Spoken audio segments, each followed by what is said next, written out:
where everybody else is at the top. We're now joined by John Kurtz. John, thank you very much. Craig Smoke, David Smoke, 365 Sports. Wanted to have you on to talk mainly about K-State football, but how much of a wow factor was the Coleman Hawkins decision today?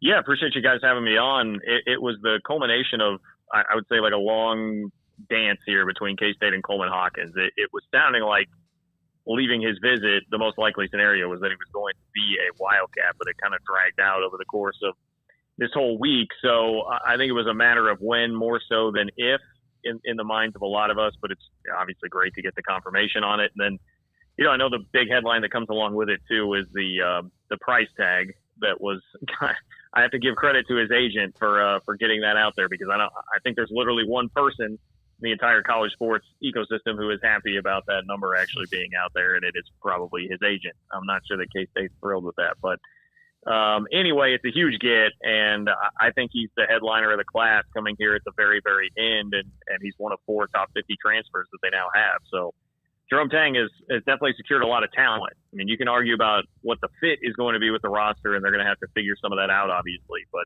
they have a ton of talent and versatility to work with for sure.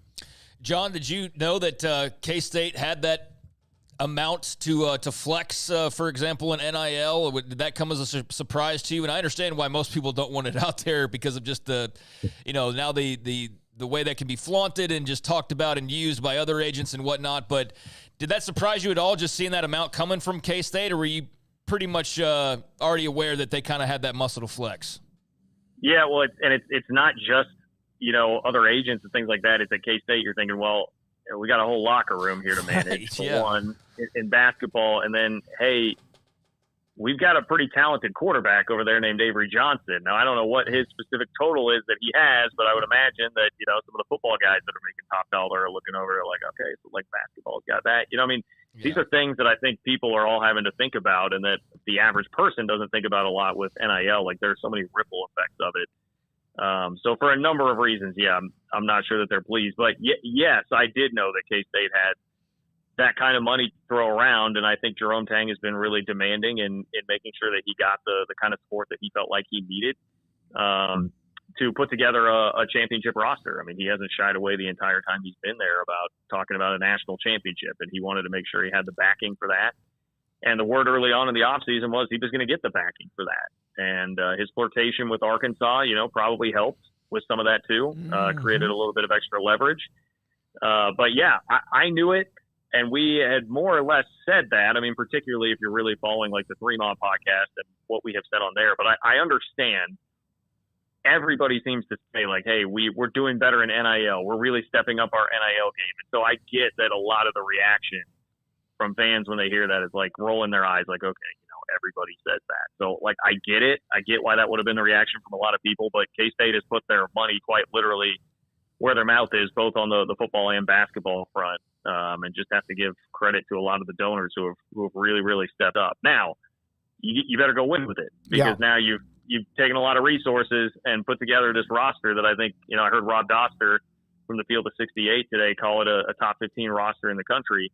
You got the pieces, you got the ammo, you said that's what you needed. Now, go make it happen. There's obviously a little bit of pressure there. John, what were your thoughts when you first saw the story that both either Brett McMurphy, Dennis Dodd, and others had on the Big 12 naming rights, and then also the possibility of private equity being involved in the future? I was not totally stunned, and I don't say this to really like toot my own horn, but it was just reading some of the tea leaves. Like, I had been talking about these things as possibilities for like a couple of weeks on my show. Now, I was saying it more in the context of I thought individual schools within the Big 12 might be exploring, for instance, the private equity piece. And I'll start with the private equity piece because I do think it's funny.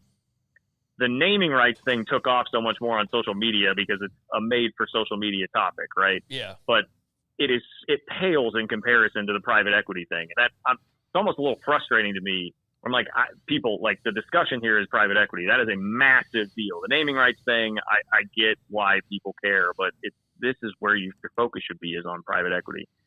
I heard Dan Wetzel drop the idea. He first really planted that idea in my head probably like 3 weeks ago on the Yahoo College Sports podcast or College Football Inquirer podcast, which is excellent. And I really enjoy it. And he kind of said like, hey, you know, this private capital thing seems to be coming in here. They say they're talking to 7 to 10 schools. Everybody knows Florida State is like openly discussing this possibility, but like, why, if you're a Big 12 school, why would you not look into this? Because you're the one that really needs the infusion of cash to compete right now. And I don't know that many people were thinking specifically about the Big 12 before that. And that really flipped a light switch in my head where I was like, hey, I mean, Brett Yormark seems like a guy who would have some experience in that world. He's clearly the guy who is open to doing things like this, being innovative, and he certainly is aggressive. And the Big 12 is the perfect candidate here because they need an extra $20-30 million a year to like legitimately compete. So I had kind of started piecing that together. Like, this would not really shock me. I don't know that I expected it to come out like when it did. And I didn't expect it to be like a league wide thing, but I figured Big 12 schools might be interested in this. I get the debate. And like, I thought you guys had an excellent segment on it yesterday, just breaking down both sides of it. Like, I completely understand this side of it that would say like, hey, this is trying to, you know, like what Craig was saying yesterday, you're trying to spend outside of your budget. You're going to get in trouble.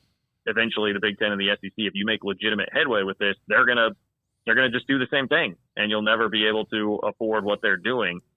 I also just want to say on the other side of it, I think they are, at least you have to commend them for being aggressive and trying. They're not going to just lie down. And I tend to lean a little bit that way where I'm like so intrigued by this to see if it works. And I just appreciate their attitude after years of the Big 12 being a doormat and reactive and laying down. And I give Brett Yormark a little benefit of the doubt, but I recognize and understand that it's very scary and it could lead everything down a really rough path. I think the thing that I just want people need to understand, because I saw a lot of this where I just feel like people knee-jerk react to private equity and say, well, Brett Yormark's an idiot. This is a terrible idea. Like, why would you do this? You don't need to do this. People need to, it needs to be drilled through their head. Like, if you do not do this, 2 years from now, like Ollie Gordon, Jalen Daniels, Avery Johnson, like the star power that you have in the conference, it's going to be next to impossible to hang on to guys like that. Or certainly the amount of guys, you know, Noah Fafita, Teteroa McMillan, like guys like that in the conference would be really tough to hang on to them if you're not able to meet that $22 million revenue number. And I don't think people grasp how quickly that's coming up, how massive of a problem that is for Big 12 athletic departments and their financial situation right now. And just the reality of, yes, this may be signing your soul over to the devil. If you don't do it, you're going to be a legitimate minor league within the next 2 years. Whereas I know there's jokes about how you are right now, but you're still relatively competitive. It would be another step down if you're not able to do that. So I think people really need to understand that when we're discussing all of this. Yeah, and I had more time to flesh it out, and appreciate you listening as always, and vice versa. And you know, I think I said earlier in the show today of like you absolutely credit Yormark for trying to figure out ways to, like when he made the business comment a couple weeks ago, like this is what he was talking about. He was talking about any number of things that could add money. And so here's a couple of examples of that. And you're right. Like just because the SEC or Big Ten might go, oh, that's working for them, let's do that now, it doesn't mean you can't do it. Like you don't not do things just because others might do it. And I kind of landed on that last night. But yeah, I definitely commend him for trying to think outside the box. And I think, John, that there's definitely, it's weird, there's like Big 12 like detractors out there. I don't know what Yormark did to like offend so many people or not, but I feel like some of the pushback is people like, not that they necessarily hate the idea, but they kind of hate that the Big 12 came up with the idea and might actually gain some ground, is kind of how I read it from some sides as well. Well, that is one of the most frustrating parts of the whole day yesterday for me, was seeing that and a lot of jokes being made. And I get why the jokes are being made, you know, like, hey, get ready for the Big 12 championship game or the All-State 12 championship game presented by, you know, and then there's just 18 sponsors on everything. Yeah. UCF doesn't even have a name anymore and they're sponsored, all that. I get it. And I understand why there's criticism of it, because like private equity, and I mean, I think we can all agree, like private equity in college sports is not ideal. Mm-hmm. Like that is not a good thing. Nobody would really want that. But the Big 12 is the one that's at the center of it right now. So it's taking all these shots from people like, oh, the Big 12 is ruining college sports or taking us down this terrible path. And what is the Big 12 doing? Jumping the shark. Well, but really it's not the Big 12 that has jumped the shark. The Big 12 is merely reacting to the greed of the SEC, Big Ten, and the TV networks that have put the Big 12 in this position. I mean, if Texas and Oklahoma were still in the conference, the Big 12 would not be flirting with private equity right now. The Big 12 would not be about to be the All-State 12 in all likelihood, because they would be on more equal footing with everybody. But they have been painted into a desperate corner. You've already killed one conference, and you've got another one here that's painted into a corner. Like, what are we supposed to do? I mean, there should be more criticism for like the Big Ten and the SEC corralling the college football playoff revenue the way that they have in their corner if you're going to go after the Big 12, because the Big 12 is just responding to what everybody has done to it and put it in this position to have to do it. So, yeah, I agree with you. That is a part that is kind of maddening with all of this. I'm like, just don't blame the Big 12. They are really just kind of a symptom of the overall issue that is going on here, which is basically greed, and that whole march has been led by the SEC, Big Ten, and the TV networks. Do you think that either if the Big Ten or the SEC had come up with this idea or announced this first, it would have been thought of as brilliant? I'm sure there would still be some pushback, but I think that you get more benefit of the doubt, right? I mean, Greg Sankey more or less serves as the commissioner of college football at this point. I just kind of picture it like Tony Petitti is just sort of standing there attached at the hip with him doing whatever it is that Greg Sankey says. So he's really the guy. I think he garners so much respect that people would be a little bit more open to it, yes. I do agree with you guys. I mean, that's a fair enough point, and maybe some people would say that's Big 12 sour grapes.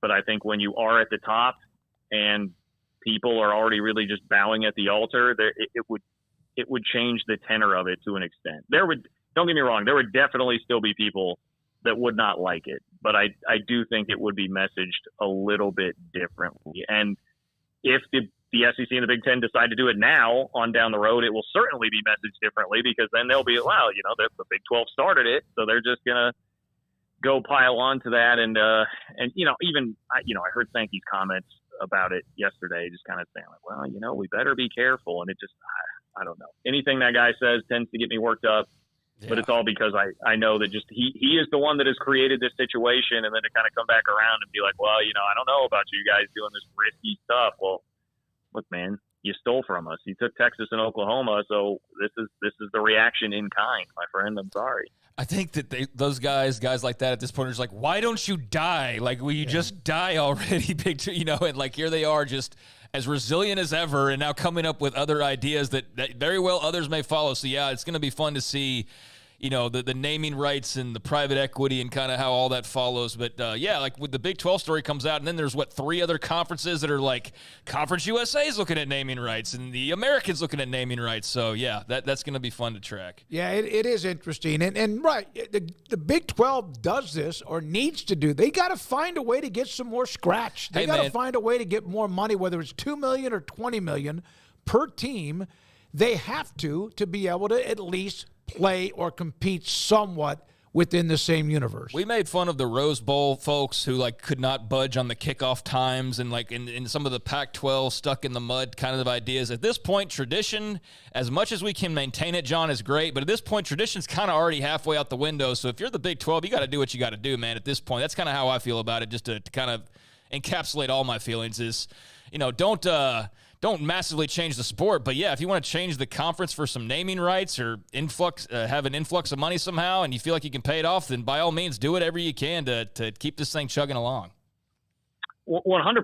And I think that is something where maybe we as people in Big 12 country and Big 12 fans have a little different. We are maybe more jaded to everything now than your general college football fan is, and that probably is some of the difference in reaction here.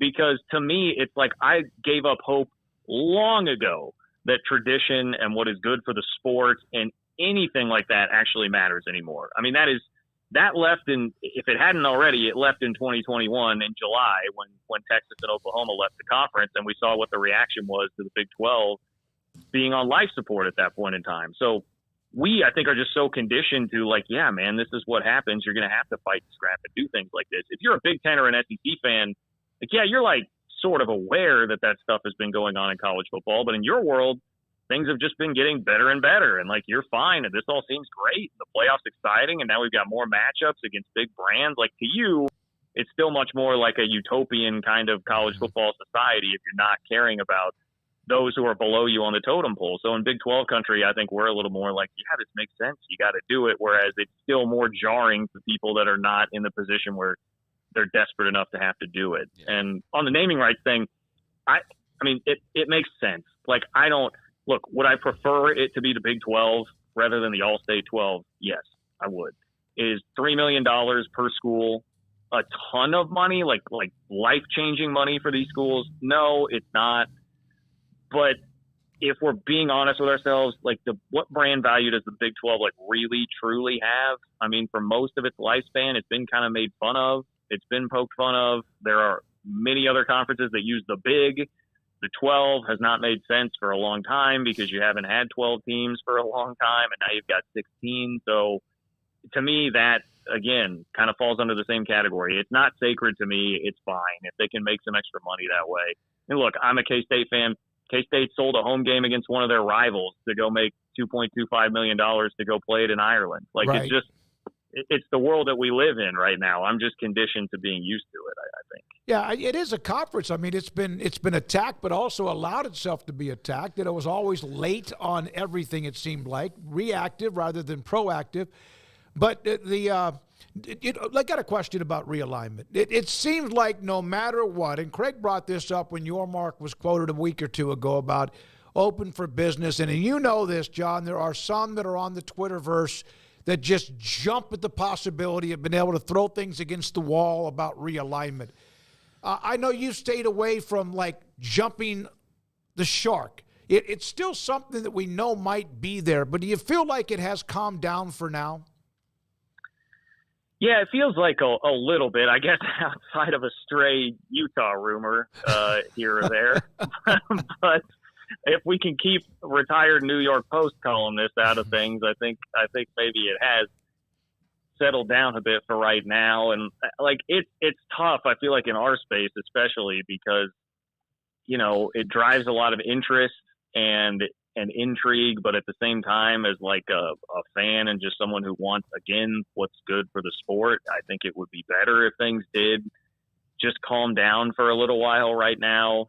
I think the next thing is we're all just waiting on the ACC, and we're waiting on what's going to happen with Florida State and Clemson in particular. I will even say I'm like more open to thinking now that there is a legitimate possibility that the ACC, if they were to lose 4 to 6 schools, could try to build back something, whether that's going to be more like that, like Ivy League light kind of a league there. If they would, try to backfill with some other kind of G5-ish sort of schools right now. Like, I have opened a bit more to that possibility that maybe it's not totally inevitable that the conference completely collapses.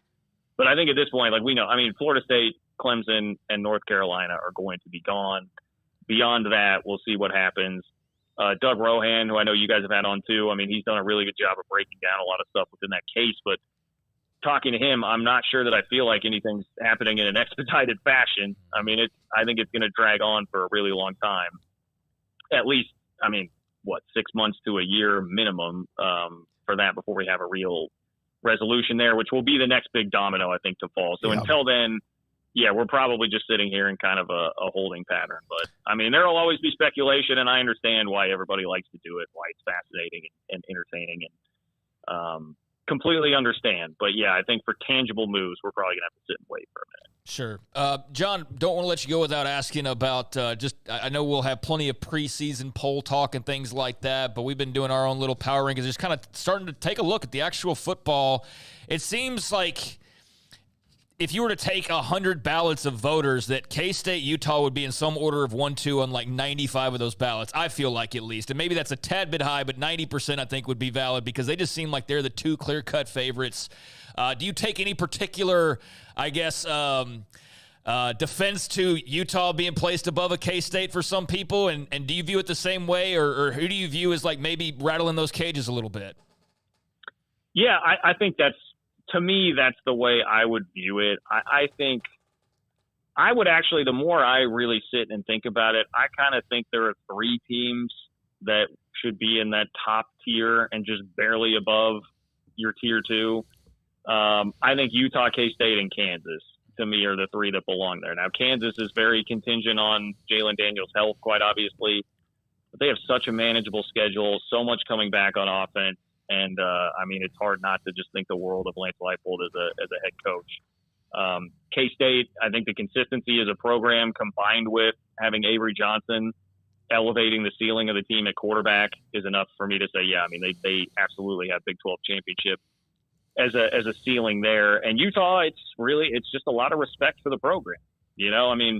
I know the Utah relationship has been a little bit contentious, but if you're talking about like the football program and purely what they've accomplished, and Cam Rising himself, again, health contingent, but if he's going to be anywhere near totally healthy this year, I think they absolutely, I would give them the nod as if I were filling out my ballot right now, which I always make the joke, they send it to me every year, and I always feel like I'm not well-versed enough at this point in time to give you, especially a great all Big 12 team, so I end up not filling the things out.